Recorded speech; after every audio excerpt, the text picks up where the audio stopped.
आप इसके कान में अब भी मेरे बेटे के खिलाफ जहर घोल रही है। बस ठाकुर जी, अब एक शब्द और नहीं। मैं चुप रहती हूँ इसका मतलब ये नहीं कि आपकी हर बात खामोशी से सुन लूं। अगर इस घर में आपको ढंग से रहना है तो आप रहिए, वरना मोहल्ले वालों को बुलाकर धक्के मार के यहां से निकलवा दूंगी।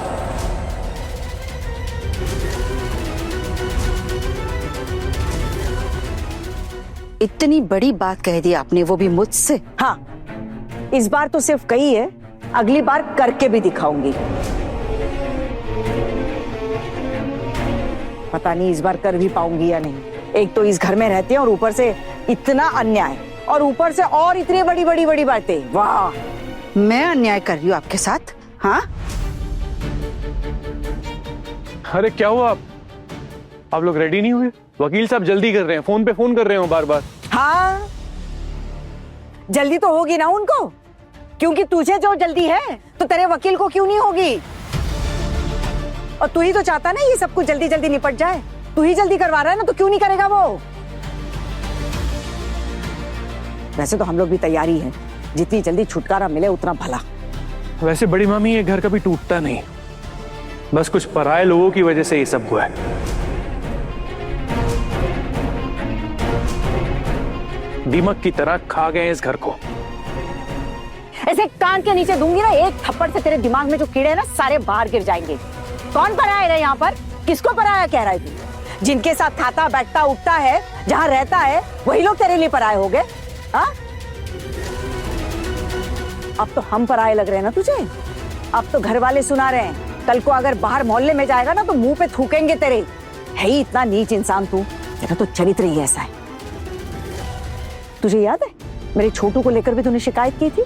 हाँ, अपनी होने वाली बीवी को शादी से पहले घुमाने ले गया था तो कितनी आग लगाई थी तूने, भूल गया? और आज तू क्या कर रहा है? अरे किसी का पति होते हुए भी किसी दूसरी लड़की को घुमाने ले जा रहा है तू। एक बेटी का बाप है तू, शर्म नहीं आती ऐसी हरकतें करते हुए? बड़ी मामी, मैं उस लड़की को सिर्फ घुमा नहीं रहा हूं, उस लड़की के साथ मेरी शादी होने वाली है।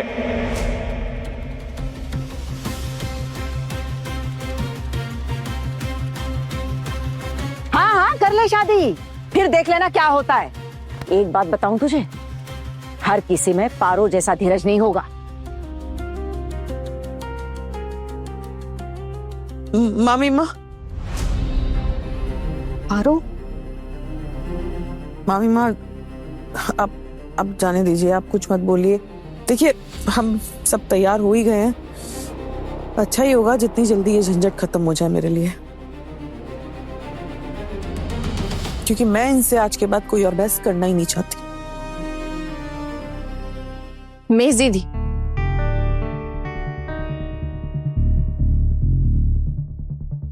एक बात कहूं आपसे, आपकी तो बहुत कम उम्र में शादी हुई थी ना, और अब तो आपकी शादी टूट भी रही है। आपकी उम्र क्या है मेज दीदी? कुछ भी नहीं। और आपकी बेटी, वो भी तो बहुत छोटी है। मेज दीदी, अगर कोई अच्छा रिश्ता मिले ना, अगर कोई अच्छा लड़का आपसे शादी करना चाहे तो कर लेना।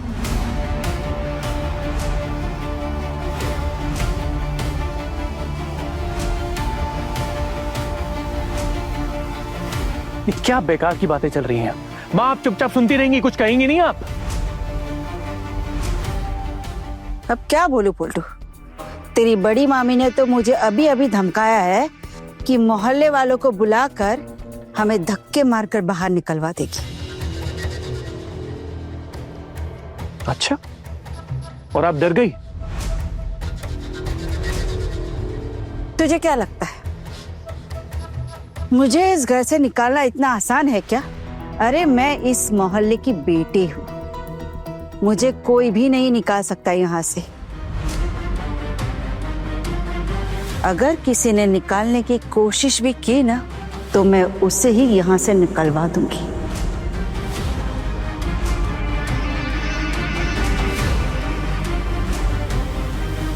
ये इतना आसान नहीं होगा पिशीमा।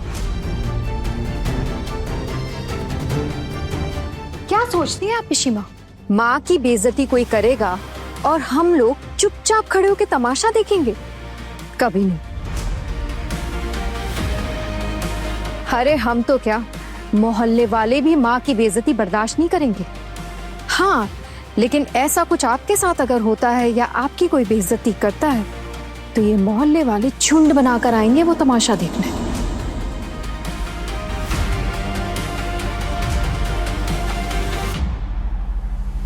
मीसी दी, आप एक बात बताइए, अगर मैं आपके लिए एक अच्छा सा लड़का ढूंढूं तो आप शादी करोगे ना?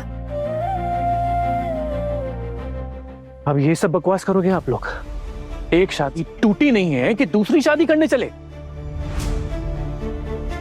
अगर मेरी शादी की बात हो ही रही है तो इसमें आपको क्या दिक्कत है? हाँ, वैसे भी मेरे और आपके बीच में तो अब कोई रिश्ता रहा नहीं है, तो अब आप अपना देख लीजिए और मैं अपना देख लूंगी।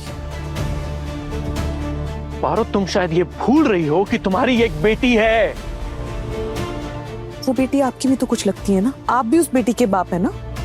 जब आप उसके सामने किसी और औरत के साथ शादी कर सकते हैं तो मैं क्यों नहीं? हाँ, छोड़ ना पारो, तुझे क्या जरूरत है इन्हें ये सबको समझाने की? क्यों अपना टाइम पर बात कर रही है? चुप रह, इनसे बात करने की कोई जरूरत नहीं है तुझे। तुम्हें और मुझ में जमीन आसमान का फर्क है। मर्द के लिए और औरतों के लिए समाज में नियम अलग अलग होते हैं।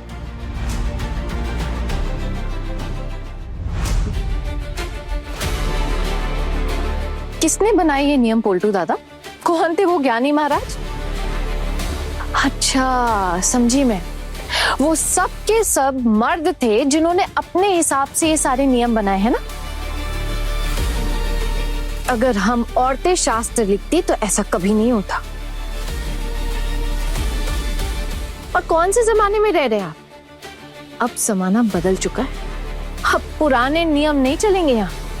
आज के समय में जो एक लड़का कर सकता है वो एक लड़की भी कर सकती है, समझे आप?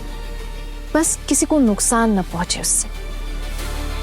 लेकिन आप जो कर रहे हैं ना, उससे कई लोगों को नुकसान पहुंच रहा है, और सबसे ज्यादा आपकी खुद की बेटी को।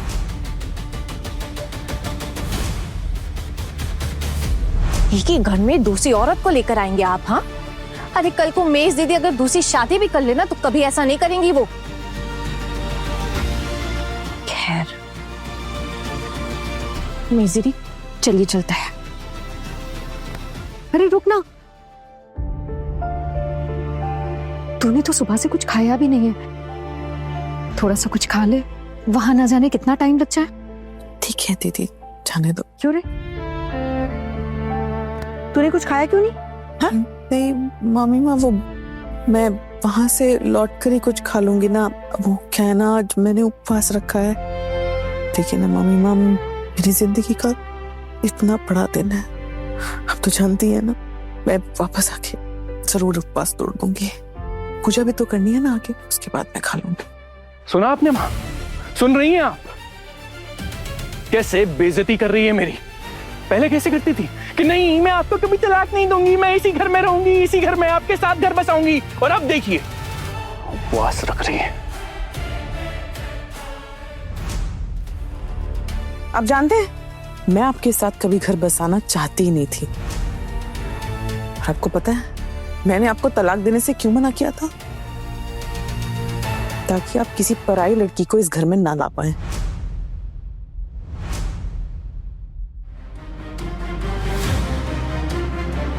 लेकिन उसके बाद मैंने बहुत सोचा और मुझे एहसास हुआ कि आप इस घर में उसको लेकर आए या ना आए, आप उसके साथ मतलब तो जरूर रखेंगे। तो फिर फिजूल का रिश्ता रखने का क्या फायदा आपके साथ?